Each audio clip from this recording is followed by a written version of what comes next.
A local nonprofit organization has a 75-year history of serving those blind or visually impaired in the community. The details of their programs for children and teens are coming up on Polk Place.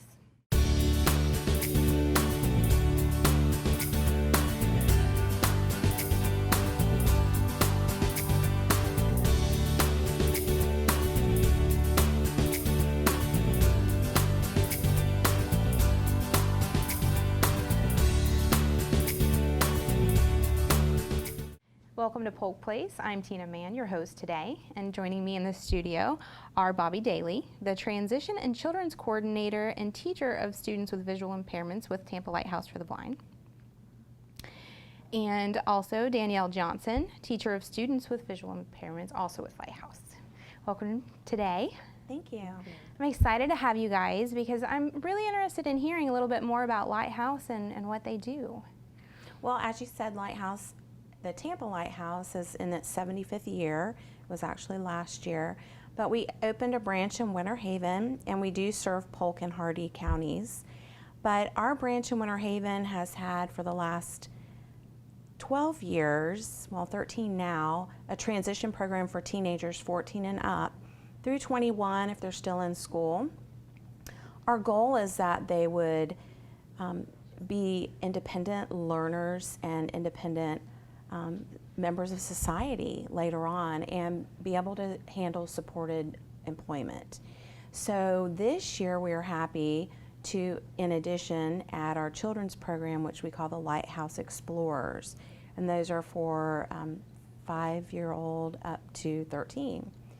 And Danielle's been helping with that program. She's one of our transition teachers as well. But at the Lighthouse, that means that we're now serving from birth to the elderly. So we have early intervention, birth to 5. Now our children's program and our teen program, all of those programs are taught by teachers of the visually impaired. And then our older clients, adult clients, those are rehab services, on-site rehab services with rehabilitation counselors. Awesome. And why was Lighthouse created originally?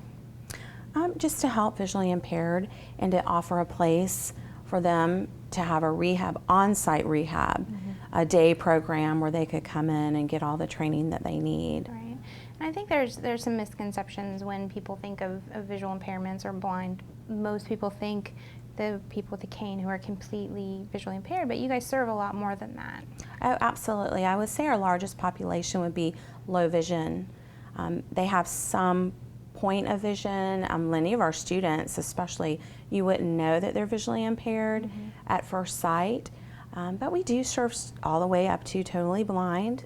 Students that have vision may still use a cane. It just depends on what their individual needs are. But we focus on what's called the expanded core curriculum, and there are 9 different areas. And Danielle, do you want to share a little bit about the expanded core? Well, some of the expanded core curriculum that we don't really get to touch on so much in the school system is the Lighthouse provides that opportunity outside of their academic structure to support them in their independent living, job readiness, mobility, getting around in their city and their community, learning about living on your own and just being proud of it and knowing that I can do this. Other visually impaired kids here are doing it and learning and budgeting and working, and they feed off of each other and build an independence and belief in themselves by seeing what other people around them can do. And we get together with some of the other lighthouses around the state. Our other sister program in Tampa, of course, the Tampa Lighthouse, we're just the Lighthouse in Polk County, but we're connected, we're the same group. But they have another transition program and we try to get together with them. We are, of our Lighthouse, Polk County is the only children's program right now. It's a new program around the state that just started in January. But we're hoping by having the children's program now that the kids will get acclimated and ready to move in at the transition program more into the workplace experience. Where right now we've been trying to do a lot of the other skills and workplace, but this way we'll be better prepared for that. Excellent. And how often do you guys help these kids?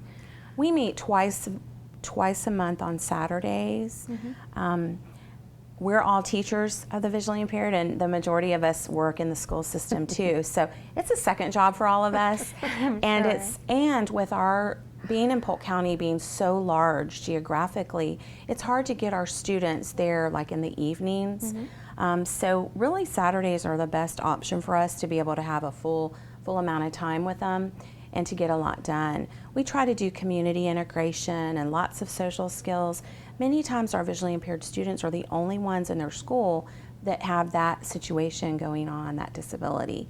And we want them to know that they are able to do just what their peers are doing. It's hard to feel isolated sometimes. I know I have adopted kids, and they don't always feel connected because they don't know other adopted kids. So it's a great place for them to also connect with other kids. And they're in a safe place where we can break down some barriers and walls that there's fear to cross when it comes to cooking, getting in a cab. I mean, kids, I think in general, I never had been in a cab until I started working for the Lighthouse and on a city bus. And just learning that if I know what to expect or what it's like or what to look for, how to schedule, my cab ride or my bus transportation, and that there's more routes than just mom and dad doing everything for you. So, and it's awesome in the children's program aspect, seeing these little kids that are like, I can't cook in the kitchen, or, my mom's scared I'm going to get hurt. Well, you're not going to get hurt, but we're going to let you step a little bit further and see what and cook your own meal and cook lunch for all of us and dinner for all of us, or work on, an array of skills. I get worried about my kids in the kitchen, so. Well, it's funny that you say that because our director, Cheryl Brown, she's been with the Lighthouse over 25 years, and honestly, since I've been in the program, she's never said no to anything for us to do for our students. She's willing to, pay for a number of things. Our program is completely free for our students. They do have to be clients with Division of Blind Services, but they don't pay for anything. We pay for transportation, their food, any activities we do. We just want them to come and give us their time and give us their efforts in what we're working with. But she's never said no, and she's oftentimes said that she wished her daughter would have had a program like that, like the transition program, preparing her daughter for college and for after school, whether it be college, workplace, whatever her goal was. And I think that's where, not that our students have an advantage because we want them to be on a level playing field, but we really do try to give them some opportunities that they miss out. Their sighted peers have what we call incidental learning, and our students don't see what's happening as it's happening. And I always use, like when I watch a cooking show, I think, oh wow, that's so easy, I could do it. And you try to simulate it, it may not be exactly the same. Well, our students don't see that. So that's that incidental learning. They miss that, and we have to go through all those steps. So incidental learning is, learning that based on other senses, not that just all integrated. Okay. Right, you're just kind of watching it happen. You don't realize that you're even learning. Right. You're just having a conversation with mom and dad, and you're watching them cook, and you see them do it, you see them set the table a certain way, and you pick up on that. It's an interesting point. I would not have even thought about that. And the judgments that are placed too. Just how many people, you don't realize how many people are really scared to let a visually impaired or blind person do something because they're scared they're going to get hurt. That's always the biggest fear. She won't see the sharp blade, or she's not going to see the step, or she'll walk off the sidewalk and into the street, when there's so many things to teach and learn. Our mobility person that works with us, Mark Mayo, he's phenomenal at teaching the students, what to listen for when they're at those street crossings, and knowing when to take that step forward and believe in yourself, but that just because there's a sharp knife or there's steps, or even if it's slippery, that, we can still walk and do everything just like everybody else. I have a blind student that I work with who says, oh, I'm treated no differently than all of my other peers. I do everything they do, and she does. Basketball, run, so that's what we want them to do, is advocate for themselves, that I can do it too. That's really important. And do you have any favorite stories of people you've served or helped? Well, we, a few years ago, were able to take our teenagers on a camping trip, and it was It's kind of, I mean, we spend a lot of money, but that's been the going thing around. But actually, it was amazing the number of students that were at this point. They're all over 14, so many of them were 15, even 16 years old, had never been away from their parents overnight, you know, and that was just huge. And it was only a couple nights, but it was just a neat experience to see what skills they didn't have. I mean, to see some of them open their bags and go, yeah, I packed it myself, and we're like, we can tell they were missing a lot of important things. That's And, you know, absolutely that's just a normal. typical teenager.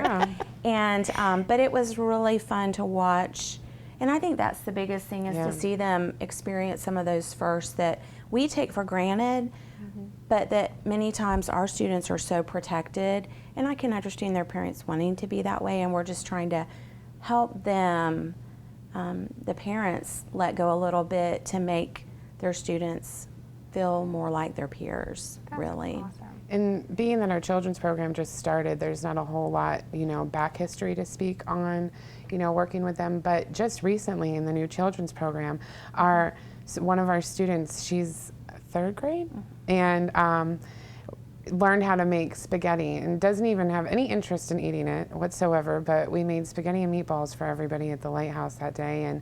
And she came back this past Saturday and said, I made dinner for my family Thursday night. I made them spaghetti, and for the first time, like, her family's giving her that, letting her push a little bit more and do more in the kitchen, and they rolled their own meatballs and all of that, you know, and ew, the meat, it feels so funny and weird. It does. And all of us moms have to suffer through that when we cook you dinner. Or you just buy the frozen ones. Sure, we do that too.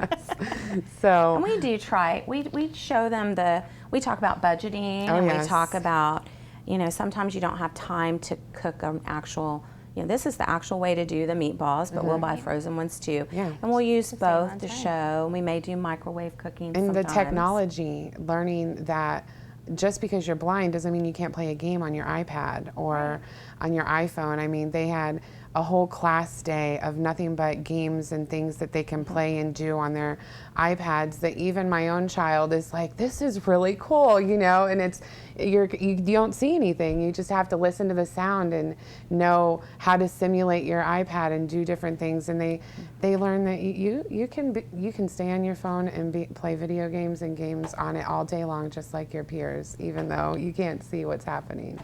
So that's what we want.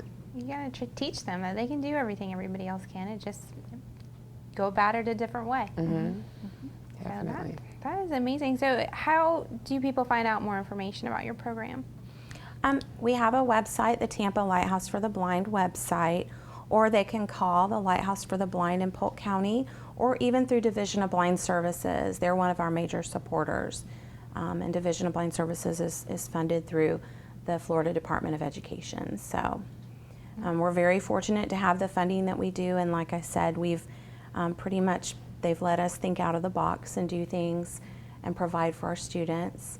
And if they have a need, we try to meet it. So we've been very fortunate. Yes. I mean, most of us, I mean, I've been there 11 years, and I know most of my teachers, once I get them committed to that second job, they love it, because it's not really a job anymore. We're all family. It becomes not work. I mean, No, it's not. They're family. The kids, we love them all, and it's just, we look forward to going. Definitely. that sounds amazing. Well, Yeah.